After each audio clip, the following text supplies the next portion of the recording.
Hey there, working listeners. Before we start the show, I want to let you know about a story coming up a little later. It's from one of our partners, SAP. Is your business reaching an exciting turning point? Are you ready to seize the moment for growth? Well, when you're facing tough decisions, SAP can help you be ready for anything that happens next. To learn more, head to sap.com/be ready. And stick around to hear how the president of an esports league sees the moment.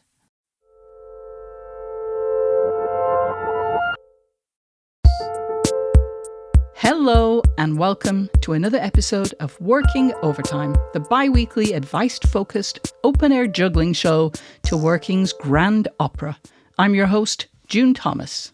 And I am your other host, Isaac Butler. So, June, what have you got for us today? Well, Isaac, I got to admit, it's a bit of an odd one. So, story time. A couple of Sundays ago, as we tape, I was listening to the morning news on the radio. And as usual, Sunday worship came on right afterward. And typically I switch it off because I'm, not really a person of faith, so it's not really my interest area.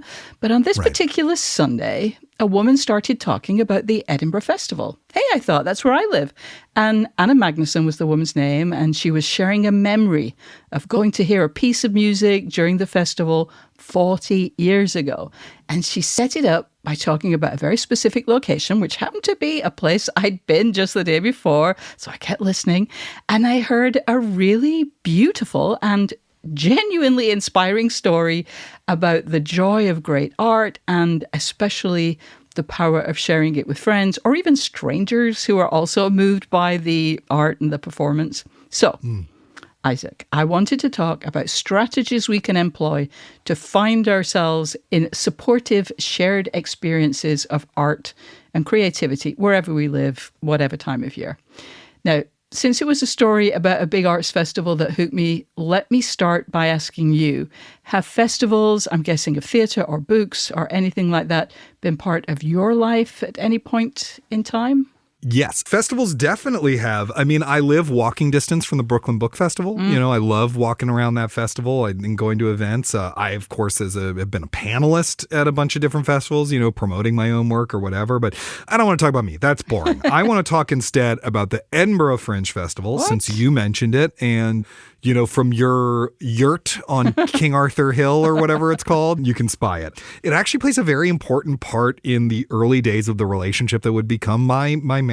About 3 months after we started dating, Anne was helping to produce a play, a one-person show that was coincidentally written and performed by friends of mine from college. Total random coincidence. Wow. At the Fringe Festival. And so we had been dating for like 3 months at that point, but, it was already clear it was going to be a serious thing. And so I flew out to Edinburgh to help her distribute the publicity materials, which were in this case branded handheld fans because it was so hot and there's no air conditioning in Scotland all over the city. And another friend of mine was the light designer, and so we'd go out drinking after the show. And, I saw one of the greatest things I've actually ever seen, which is this show called All Wear Bowlers, written and performed by Jeff Sobel and Trey Lyford, which you can actually look up on Vimeo and watch right now if you want to.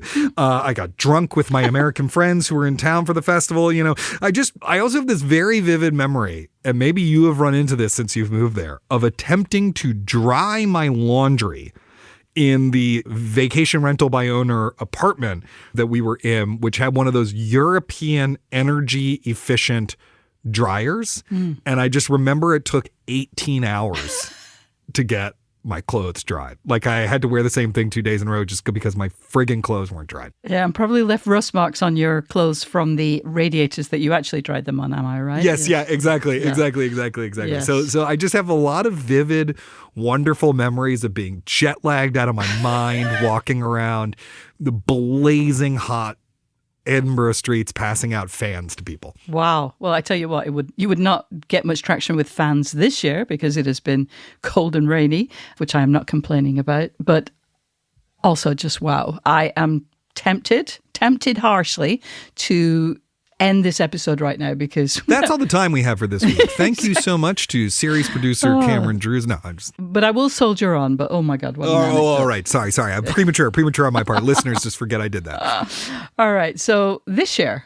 I am trying to figure out the various Edinburgh festivals because, as you indicated, there are actually several happening at the same time. But Right. in the past, I would say that my most immersive festival experience was SIFF, which is the Seattle International Film Festival. It's been about 20 years since I was able to attend, so I can't speak to its current incarnation. But back in the late 90s, early aughts, it was just an amazing orgy of cinema. So the festival itself ran for about a month. But if you were a pass holder, a pass hole, as we were called by most of the non-pass holders, you could not only see as many films as you wanted to over the course of the festival, which runs for about a month.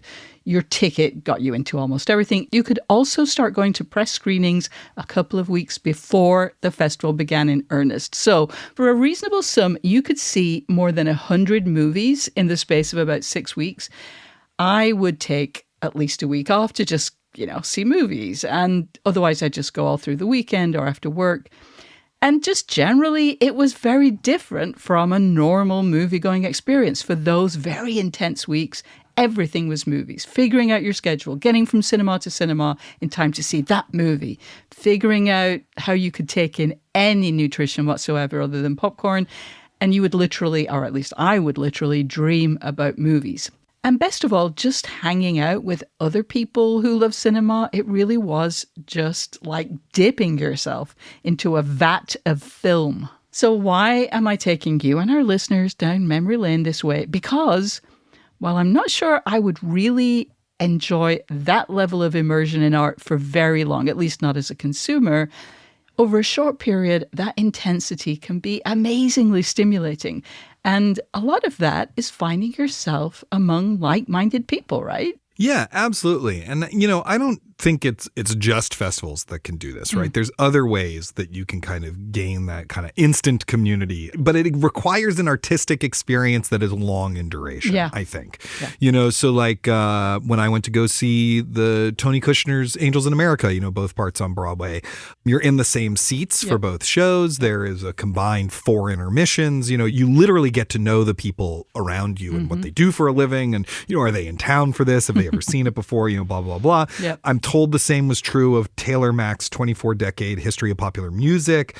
I saw one of those single-day presentations of Elevator Repair Services GATS, which for our listeners who don't know, is a performance of the full text of The Great Gatsby in which the entire text of The Great Gatsby is recited. Among other things, it's an all-day endeavor. It's like 7 hours long. There's meal breaks and all sorts of stuff. And not only did you get to know the people around you, but you run into people, In fact, when I went to go see GATS at the Skirball Center, I ran into Forrest Wickman, Slate's own culture editor Forrest Wickman and his partner Eleanor. And we wound up having dinner and hanging out. And it was actually just like a grand old time. Oh, that is amazing. And it actually reminds me of the various times I did the Complete Ring in Seattle. That's about 15 hours together over the course of a week with lots of breaks. And you do connect with people and you also learn who to avoid connecting with. So yeah. Oh, yeah, totally. Totally relate to. I'm not really as much of a movie person these days, in part because it's hard to access the kind of international cinema that was the focus of SIFF. But I also think in a way that experience spoiled me. I loved feeling supported in my enthusiasm. I'm pretty sure I would not have seen 50 movies in a month if I wasn't having regular conversations with people who were seeing more than 100.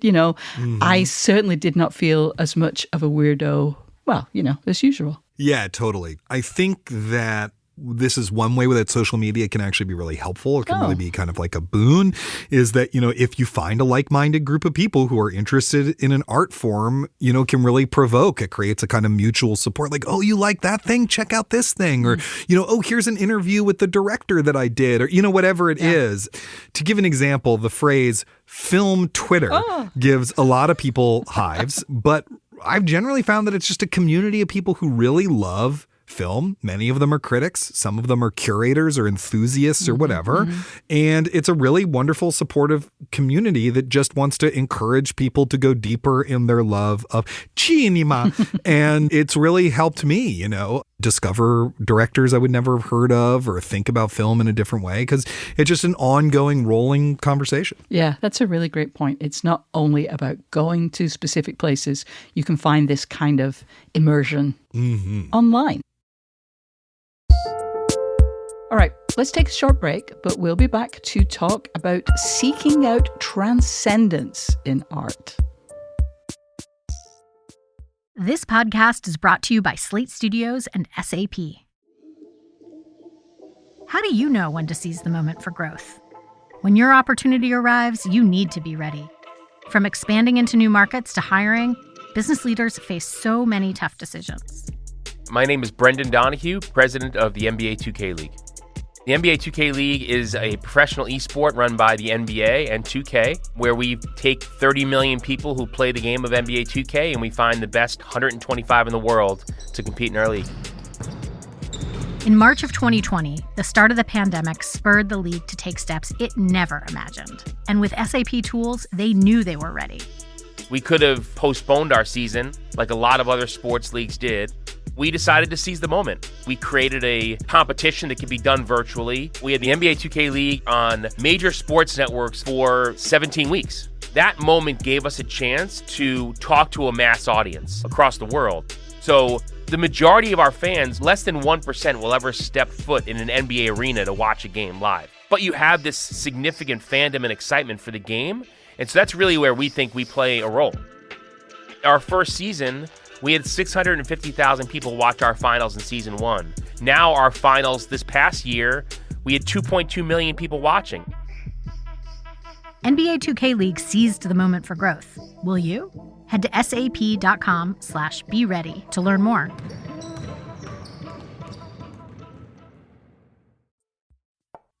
Hey listeners, it's Isaac Butler here. Do you have any tips or questions about the creative process, or, advice you might need, or advice you want to give, or triumphs, failures, whatever? Well, why don't you get in touch and share it with us? You can email us at working@slate.com, or even better, you can call us and leave a delicious voicemail at 304-933-9675. That's 304-933-WORK. All right, back to working overtime. Okay, we're back. One of the things that's appealing about a festival scenario is volume. The more things you see or hear, the more likely you are to have that elusive, transcendent experience. If 1 in every 20 plays or art shows or books is transformational, if you can see 20 over the course of the week, you're almost guaranteed transcendence, right? This is the most June Thomas, I think, I feel like all of your productivity stuff is coming to bear here, right? You're like, surveys show that 1 in 20 pieces of art is transcendent. So if you see 20 shows and you do this and you graph it out here. Productivity, man. It's just basic. Yeah, exactly. It's just math, guys. My feeling is 1 in 20 is probably a little high, but who knows? Look, at this year's Under the Radar Festival in New York, and for people who aren't in New York, January to kind of early February is its own festival time, because all the national and international producers and presenters come to New York for a conference. And so there's a bunch of overlapping performing arts festivals during that time. Jazz Fest, Prototype, which is a experimental opera festival, Under the Radar, although Under the Radar is now on permanent hiatus. I was at Under the Radar. I saw 3 shows at Under the Radar. That's all I had time to do.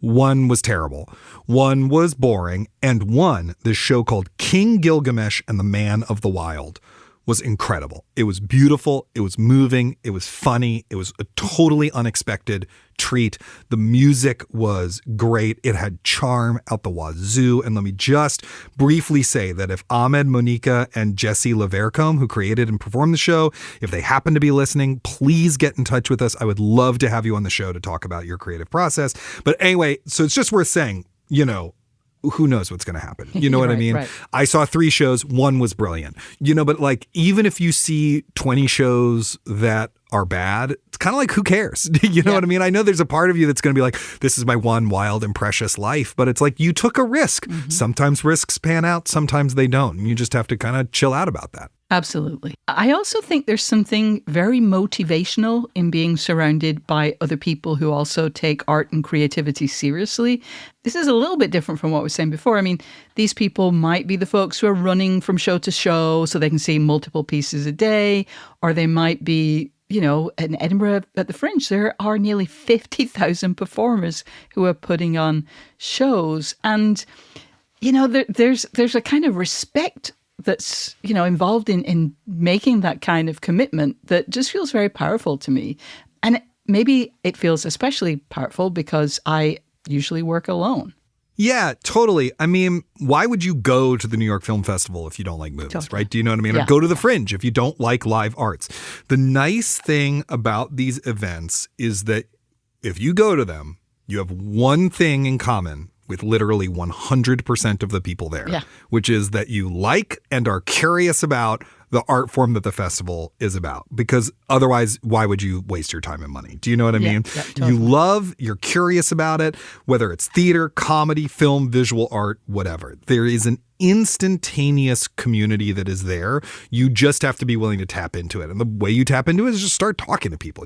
That's easier for me to say because I'm the world's biggest extrovert. But, even if, you saw something and you really liked it, you just turn to the person next to you and you're like, hey, wasn't that great? Yeah. Boom, conversation. So it's really quite wonderful. I have to say, too, that I have become aware that this kind of event, maybe not like a film festival, but certainly something like live performance, it also gives you some insight as an outsider into the kind of the making of this kind of art. I've noticed, for example, that even if performers have come to Edinburgh on their own and they're doing a solo piece, they are constantly, making connections, building community. For example, I've observed a lot of sort of informal exchanges along the lines of, oh, I'll take the donations at your show if you run tech for mine, and there's a real sense that they're all in this together, which is really touching somehow. Is that something you've experienced?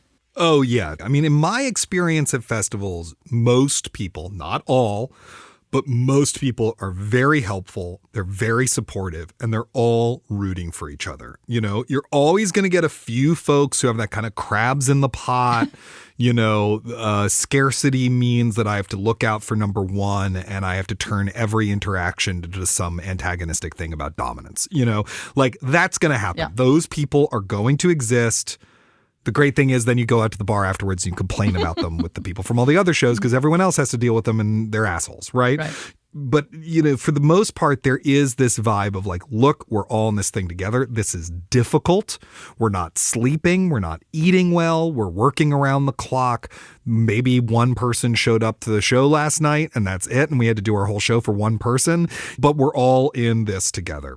I will say as an author, sometimes I get booked into much bigger things. Like I've done the Los Angeles Times Festival of Books a couple times, or once I manned a booth at this very strange event in DC where I just felt like I was a cow showing myself off at a steak eating convention or something. But, the thing that gets you through all of that is your colleagues. They're all in the same boat. Yep. They're all feeling like a cow. You buy each other's books, you talk to each other, you hang out, you maybe get a little meal if you can sneak one in or whatever it is.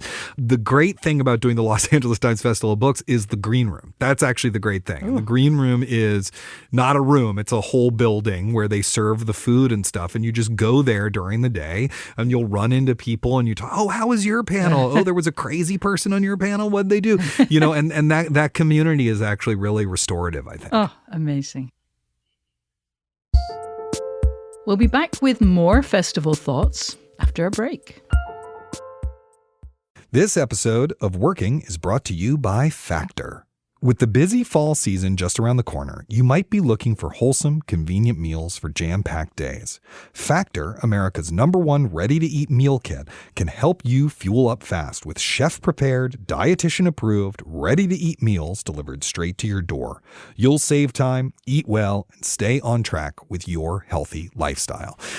Listeners, you've probably heard me say this a couple times before if you're a long-time working person, but I am always skeptical of food that one is supposed to heat up in the microwave that is not leftovers that you cooked yourself. But I have to admit, I tried Factor, they sent it to me, and I really liked it, and they have a lot of options available to you. Are you a vegan? They have vegan stuff. Do you want calorie conscious stuff? They have that.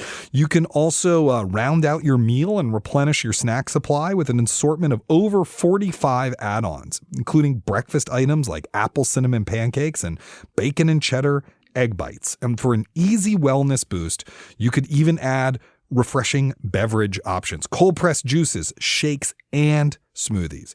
This August, get Factor and enjoy eating well without the hassle. Head to factormeals.com/working50 and use code WORKING50 to get 50% off. That's code WORKING50 at factormeals.com/working50 to get 50% off. At the end of your first year, Discover credit cards automatically double all the cash back you've earned. That's right. Everything you earned doubled. All the cash back from eating at your favorite soup dumpling restaurant doubled. All the cash back from that trip where you sort of learned to snowboard also doubled. And the best part, you don't have to do anything ridiculous to get it. Nope, Discover does it automatically. Seriously though, see terms and check it out for yourself at discover.com/match. Hey listeners, it is me again, Isaac Butler. I just want to remind you that if you are enjoying working overtime, please subscribe so that you never miss an episode. And there's a great way that you can also help us find new listeners. If you are on Apple Podcasts, we'd love you to rate or review the show. It really does help. And if Overcast is your app of choice, please hit the star to recommend this episode to other people. Thanks. Okay, we're back. So the next thing really surprised me. Isaac, the first show that I saw at this year's Fringe was terrible. Normally, I would have come out of that show and just shredded it. But there was something about the festival setting, like the commitment to making art and the willingness to try things and the fact that the performers had put themselves out there and really probably sacrificed to get there, kind of made me suspend my critical faculties. I mean, I was still aware of the show's many flaws, but I didn't want to focus on them, like that seemed a bit mean. Like I left the room thinking, okay, clever girl, what would you do that would be better than that? What kind of show would you make on this topic? It was actually pretty generative. I completely agree with and have had the experience of what you're talking about. And it is actually going to be the theme of our next episode of Working Overtime. So I know you've inspired me. So you got to tune in for the sequel, listeners. But no, I think those kinds of questions are super helpful. And if you can bring that practice outside of the festival setting, it can be really enriching. Yeah. I think an important thing to keep in mind is in most cases, when we're talking about particularly like the live arts or, the nonprofit art world, people are working hard to make the best thing they can. Yeah. They might end up making something that sucks. Yeah. That's fine, right? Like, I'm not saying you can't admit that it sucks. Yeah. It probably sucks. But very, very few people enter the creative act for like purely cynical reasons, particularly when we're talking about literary fiction or theater or whatever, because that stuff doesn't pay well to begin with, People aren't going to the Edinburgh Fringe Festival with some random piece of shit and going, hey, let's throw this against the wall and see if someone will transfer it to the West End. No one does that. Yeah. They're bringing stuff that they care about, and they're spending a lot of money, taking time away from their families, putting a lot of effort into doing it. And they wouldn't do that if they didn't think the work was good and if it wasn't something they wanted to share with the world. Now, this does not mean that you can't criticize it. Bad art should be criticized. I'm just saying, can we be open-hearted and generous within that to try not to view it cynically? Yeah. Because they didn't enter into it cynically. Oh, you know what I mean? I absolutely do. And I'm so glad you said that, because I do sometimes feel myself kind of taking on the persona of the critic, almost performatively looking to find fault with things. Even often I recognize things that I truly do not really understand a lot about myself, and that is cynical too, and you're right that at a festival, it's easier perhaps to remember that what we're seeing are labors of love, that people have sacrificed and struggled to make the art that we get to experience and maybe make fun of. But that's actually pretty much true always in small scale indie productions. So, that is not just something to think about just in that particular setting. I also want to say before we leave that obviously, I realize that our listeners live all over the world, and there may not be a big festival where you live, listener, but there are ways to treat whatever is in your hometown as a festival in the way that we've been describing. Go to 2 movies in one day. Do the Barbieheimer, that's kind of a mini festival. Go to the reading that the local library has organized and ask questions of the author, just as if you were at a book fair. Talk to the other people who have gone to that library event about whatever it was that drew them to attend. Go to whatever kinds of events are available to you with a spirit of openness and appreciation, and be open to other people's experiences and be ready to be transformed by them. You know, you can take a festival approach to all kinds of cultural events. Yeah, I will say, I think one of the things the death of the Alt Weekly has unfortunately done is make it harder to know culturally what's going on locally, right? It used to be if there was an Alt Weekly in your town, you just flip to it and there'd be listings for all sorts of stuff. Outside of big cities, those can be harder to find. But I will say, once you have the kind of like infrastructure set up for finding out what's going on in your area, it gets easier. You only kind of have to do it once. So to give an example, here in New York City, if you want to know what's going on in rep screenings in movies, you just go to Screen Slate, and Screen Slate will actually show you every listing of every rep screening that's going on in New York City. And once you know that, then you just know to go there. So it might take a little work the first time, but don't get discouraged. Once you figure out how to get that information, you can start sort of programming your own ad hoc festival of creative delights. You know, it's funny that you say that, because I have been having that struggle of like, where do I find, like, do I read the morning paper? You know, like, and I have been reading the morning paper, but it actually hasn't been giving me that kind of information because, you know, places don't have the money to advertise anymore.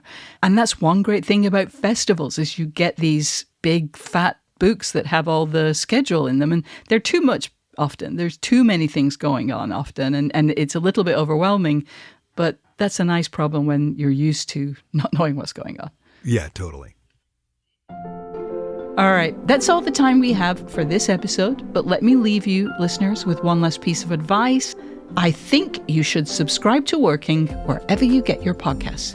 And if you have ideas for things we could do better or questions you'd like us to address, we really would love to hear from you. You can send us an email at working@slate.com or give us a ring at 304-933-WORK. If you'd like to support what we do, please sign up for Slate Plus at slate.com/workingplus. You'll get bonus content, including exclusive episodes of Slow Burn and Big Mood, Little Mood, and you'll be supporting what we do right here on Working. Thanks, as always, to Kevin Bendis and to our series producer, Cameron Drews, who make every episode a festival. We'll be back on Sunday with a brand new episode of Working, and in 2 weeks, we'll have another Working Overtime. Until then, get back to work.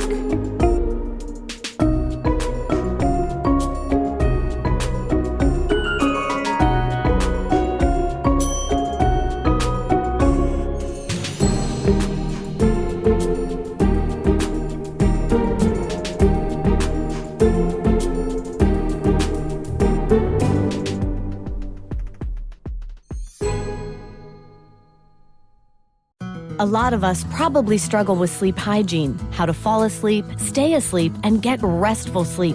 But did you know that improving your sleep hygiene could help improve your overall health? Health Break, a podcast by UPMC Health Plan, dives into this topic with advice and tips you can use from our expert wellness health coaches. Listen now to find out how you can start improving your sleep at upmchp.us/healthbreaksleep. That's upmchp.us/healthbreaksleep. Hey everybody, it's Tim Heidecker. You know me, Tim and Eric, Bridesmaids, and Fantastic Four. I'd like to personally invite you to listen to Office Hours Live with me and my co-hosts, DJ Doug Pound. Hello. And Vic Berger. Howdy. Every week we bring you laughs, fun, games, and lots of other surprises. It's live. We take your Zoom calls. Music. We love having fun. Excuse me? Songs. Vic said something. Music. Songs. Music. I like having fun. I like to laugh. I like to meet people who can make me laugh. Please subscribe now.